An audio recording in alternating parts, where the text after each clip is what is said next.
દાહોદ પ્રજાપતિ સમાજમાં અગ્રણી અને સદા સેવા કાર્યમાં આગળ થઈ કામ કરતા એવા મોહનભાઈ પ્રજાપતિ દ્વારા દાહોદના જલારામ મંદિર ખાતે દેવી ભાગવત કથાનું આયોજન કર્યું। દાહોદના ગૌશાળા સ્થિત આવેલા રાધાકૃષ્ણ મંદિરથી વાજતે ગાજતે ઢોલ નગારા સાથે દેવી ભાગવત કથાની પોથી યાત્રા નીકાળવામાં આવી હતી, જે ગૌશાળાથી જલારામ મંદિર ખાતે પોથી યાત્રાનું સમાપન થયું હતું। ભરત પ્રજાપતિ, દાહોદ। આ ચેનલને જોવા માટે બ્લુ લાઇનને ટચ કરો। સત્યની સાથે જોડાઓ। તમારી આસપાસની બનતી ઘટનાને ઉજાગર કરતી અમારી આ ચેનલ દીવ મિરર ન્યૂઝને ફોલો કરો, શેર કરો અને સબસ્ક્રાઇબ કરવાનું ભૂલતા નહીં। ભરત પ્રજાપતિ, દાહોદ। જે દેવી ભાગવત કથા આપણી સમક્ષ જલારામ મંદિર પર લાવ્યા છે તેવા મોહનભાઈને આપણે રૂબરૂ વાત કરીશું। સૌને મારા જય માતાજી। મારા માતા પિતાના સ્મરણાર્થે તથા કુટુંબના અન્ય સ્વર્ગસ્થ થયેલા સ્મરણાર્થ એમના એ લોકોના આત્માને શાંતિ માટે મેં આ એક દેવી ભાગવત કથાનું આયોજન કર્યું છે જલારામ મંદિર ખાતે તારીખ 4/1/2026થી તારીખ 12/1/2026 સુધી 9 દિવસ આ દેવી ભાગવત કથા ચાલશે। તો આપ સૌ આ દેવી ભાગવત કથાનો લાભ લેવા માટે આપ સૌ પધારશો એવું હું આપ સૌને વિનંતી કરું છું। સૌને મારા જય માતાજી। નમસ્કાર, હું છું ભરત પ્રજાપતિ અને આપનું સમક્ષ લઈને આવ્યો છું। ત્યારે આપણા જલારામ મંદિરના પ્રાંગણમાં એક ભાગવત કથાનું આયોજન થવા જઈ રહ્યું છે। ત્યારે શાસ્ત્રીજી કમલેશ કલ્યાણી દ્વારા એમના મુખારબિંદે થવા જઈ રહી છે, ત્યારે એમના દ્વારા આપણે દેવી ભાગવત વિશે થોડી ચર્ચા કરીશું। શાસ્ત્રીજી, તમારું શું આ ભાગવત વિશે શું મહિમા છે? દેવી ભાગવત લાવ્યા છો આજે અચાનક, એના વિશે થોડોક પ્રકાશ પાડ્યો। સૌને જય માતાજી।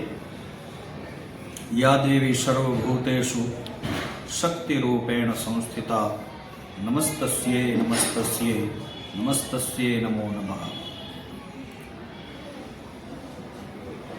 દાહોદની પાવન ધરતી ઉપર મનોરથી પરિવાર શ્રી મોહનલાલભાઈ પ્રજાપતિ દ્વારા શ્રી દેવી ભાગવતનું આયોજન કરવામાં આવ્યું છે અને એ પણ પોતાના માતા પિતાના સ્મરણાર્થે। મોટે ભાગે એવું બનતું હોય છે કે માતા પિતા અથવા કોઈ સ્વજન મૃત્યુ પામ્યા હોય તો એના મોક્ષાર્થે સ્મરણાર્થે શ્રીમદ ભાગવત સપ્તાહ પુરાણનું આયોજન થતું હોય છે, જેના દ્વારા પિતૃઓને મોક્ષની પ્રાપ્તિ થાય। શિવકથાનું પણ ઘણી જગ્યાએ આયોજન થતું હોય છે। શ્રાવણ માસની અંદર રામકથાનું પણ આયોજન થતું હોય છે। ભાગવત કથા છે એનું યુનિક છે, થોડું એના વિશે। દેવી ભાગવત કથા પણ વ્યાસજી દ્વારા રચિત વેદ વ્યાસજી દ્વારા જ એમની રચના કરવામાં આવી છે। જેમ કે ભાગવતજીમાં વિષ્ણુ ભગવાનના 24 અવતારનું વર્ણન છે। રામકથા જુઓ તો ભગવાન રામ ચરિત્ર છે આખું, શિવકથામાં શિવજીનું ચરિત્ર હોય, એમ દેવી ભાગવતની અંદર માતાજીનું ચરિત્ર છે। જગદંબા આદ્ય શક્તિ માં ભગવતી ભવાનીનું ચરિત્ર છે। જેટલા જેટલા માતાજીના અવતારો થયા એમાં પણ આદ્ય શક્તિ હોય છે, એની કથા ખાસ દેવી ભાગવતમાં વ્યાસજીએ રચના કરી, એમાં એનો ઉલ્લેખ કર્યો છે। એવું વર્ણન છે કે સૌથી પહેલાં તો જગદંબા ભુવનેશ્વરી દેવીનું પ્રાગટ્ય થયું। એ ભુવનેશ્વરીમાંથી પછી 3 શક્તિ ઉત્પન્ન થઈ, મહાકાલી, મહાલક્ષ્મી અને મહાસરસ્વતી। અને એ મહાકાલી, મહાલક્ષ્મી અને મહાસરસ્વતીમાંથી અલગ અલગ રૂપો બન્યા, જેમાંથી નવદુર્ગાનું પ્રાગટ્ય થયું, જેના આપણે 9 દિવસના 9 નોરતા નવરાત્રિ ઉજવીએ છીએ। એક એક દેવીનું એક એક દિવસ નોરતું કહેવાય છે। પહેલા દિવસે મા શૈલપુત્રીની આરાધના થાય, બીજા દિવસે બ્રહ્મચારિણી માતાજીની આરાધના થાય।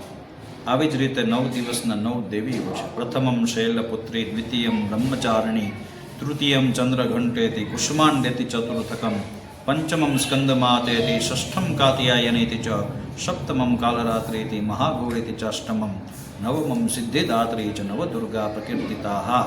અલગ અલગ રૂપ લઈ અલગ અલગ રાક્ષસો અસુરોને માતાજીએ હૈણા એનો સંહાર કર્યો એનું વર્ણન દેવી ભાગવતની અંદર છે. અને જોવાનું એ છે કે જ્યાંથી શ્રીમદ ભાગવતની પૂર્ણાહુતિ થાય, જ્યાં શ્રીમદ ભાગવત પૂરું થાય ત્યાંથી દેવી ભાગવતનો આરંભ થાય છે. કથા કેટલા દિવસ ચાલે? કથા 9 દિવસનું આ પારાયણ હોય છે, 9 દિવસનું અનુષ્ઠાન હોય છે. 9 દિવસની કથા છે. કથા પૂર્ણ થયા બાદ માતાજીનો નવદુર્ગા માતાજીનો નવચંડી યજ્ઞ થશે અને કાયમને માટે ભૂદેવો દ્વારા, વિદ્વાન ભૂદેવો દ્વારા કથાની સાથે ચંડી પાઠ, દુર્ગા સપ્તસતીના પાઠ પણ અહીંયા થવાના છે. 9 દિવસ માતાજીના ગુણગાન.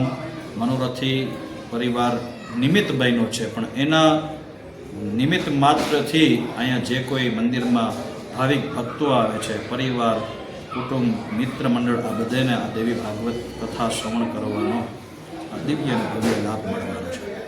શું નામ તમારું? ક્યાંથી આવ્યા? મારું નામ છે શાસ્ત્રીજી શ્રી કમલેશભાઈ કલિયાણી અને હું પોરબંદરથી આવું છું અને દ્વારકામાં મેં અભ્યાસ કર્યો છું. કેટલા સમયથી તમે આ ભાગવત કથા હું 22 વર્ષથી વાંચું છું. એમાં દેવી ભાગવત વાંચવાનો અવસર મને 6 થી 7મી વાર મળ્યો છે. એના માટે હું મનોરથી પરિવારનો પણ આભારી છું કે દેવી ભાગવત વાંચવાનો મને એમણે અને માતાજીએ નિમિત્ત બનાવ્યો છે.